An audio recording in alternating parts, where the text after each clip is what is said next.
Hi, I'm Phil. I'm Kate. So here we are here again today. You haven't heard from us for a while because we've been crazy busy over the Christmas and New Year's, but we're back better than ever Absolutely. with more gross foot photos. So today we're talking about what to do if your toenail looks like this. So we see toenails like this frequently. Yeah. Yeah. There's usually a common story. If your toenail looks like this, you've usually had it for quite a while. So there's a lot of people who've been doing DIY bathroom procedures on themselves. we hear all sorts of stories. horrible stories. Yeah, people, pliers and trying to pull bits of nail out. So if you're doing that, don't feel like you're going to shock us with the story because we've heard it all. Trust me, every version of that. So, so if your nail looks like this, what should you do, Kate? What's the first thing you should do? Definitely come see us. Come see us. Yeah, that's right. Is it something you can fix yourself at home? Not usually, no. It's gone too far. So you can see on this photo, lots of inflammation. So just generalized swelling and redness, that's a sign of an infection and also a sign of chronic inflammation. This here is some hypergranulation. So that's, a tissue that's bubbling up and overgrowing because of this inflammation in this area. So yeah, that's not something you can fix yourself. No. So we're going to talk a little bit about the procedures we can do. So Kate, what would you say is the best procedure for this sort of chronic nail that we would do here?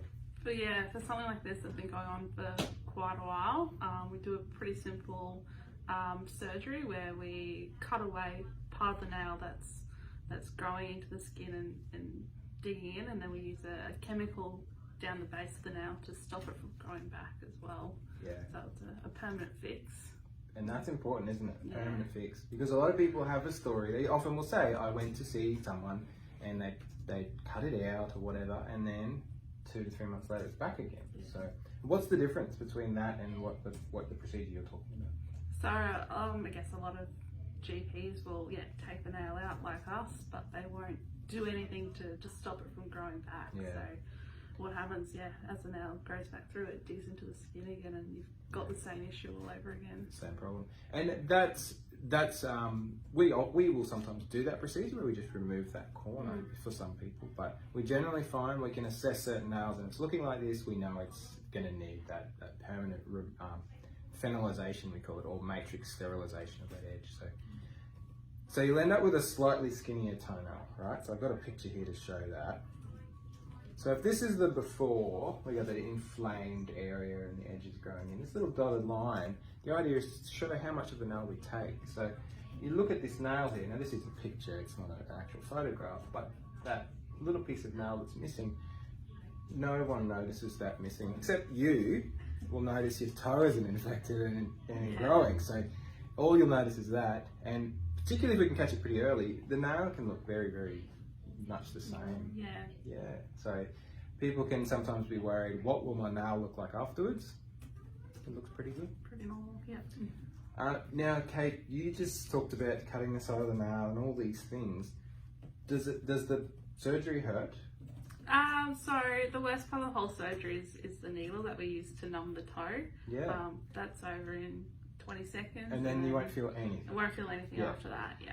That's really important for people to understand, because we've had a lot of patients who said, oh, I had it done, I could feel everything. Yeah. We will not do anything to you until you can't feel anything in your toe, because that would just be cruel, and we're not into that. No.